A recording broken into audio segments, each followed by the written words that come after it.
So what's up guys, welcome back again dito sa akin channel. At today's video, eto na ulit tayo guys sa manok. So ito yung kulungan ng manok ko guys. Aayusin ko na siya kasi nga eto, malapit nang magbuhay yung mga palay dito. So kailangan na nating magkulong ng mga manok. So ito yung dating kulungan nila guys, kung napanood nyo yung sa iba kong videos.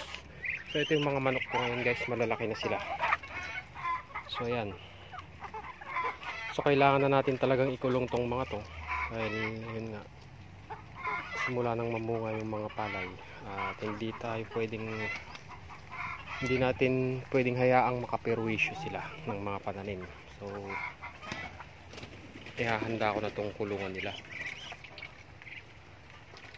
So ito na nga guys, i-check na natin tong mga manok matapos kong ayusin yung kanilang kulungan. So ayan na ulit sila guys, naikulong ko na. Ayan, kain tayo.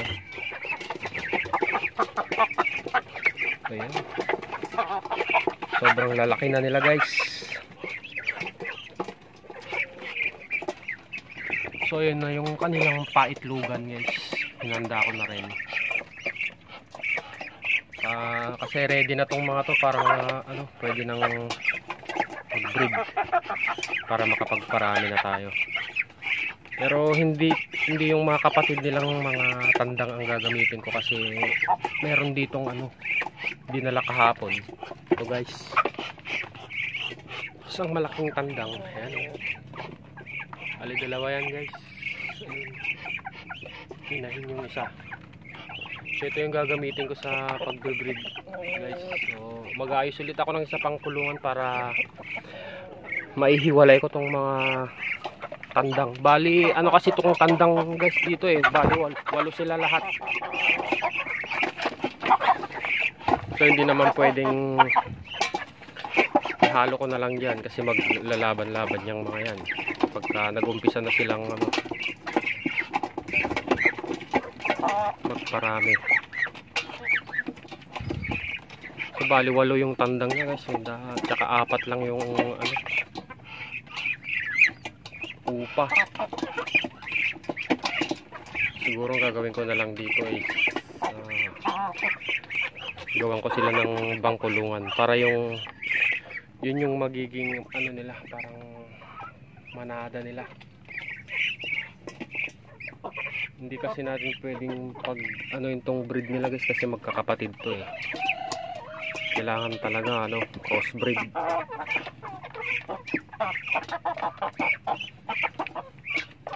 So yun na yung paitlugan nila. Bali 5 tong nagawa ko guys. Ayan. Dun sa kabila naman kasi mga pato yan, hindi natin pwedeng ihali dyan guys. So ayan nga guys, kapag pagkatapos na lang siguro ng anihan ng palay ko sila pakakawalan ulit. Ngayon hindi pa pwede kasi baka makaperwisyo sila. Siyempre kakainin nila yung uhay ng palay. So dito muna sila.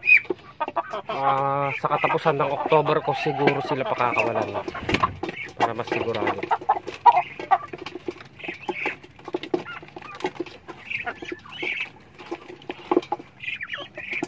So ayan nga guys, yung ating update dito sa ating mga alagang manok from bagong pisa hanggang ngayon. Malalaki na sila guys, ready na. Kung tutusin pwede na silang katayin, pero siguro December na lang para may tayo sa bagong taon, lechon manok. So ayan na sila guys.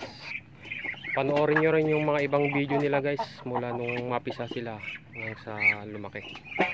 So ayan na nga guys, hanggang dito na lang yung video natin. Thanks for watching guys. Don't forget to subscribe. So ayan, lumalabas na sila. Lumabas na sila. Balik!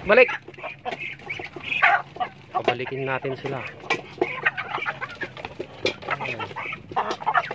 Mababait naman yung mga yan guys. So okay, don't forget to subscribe.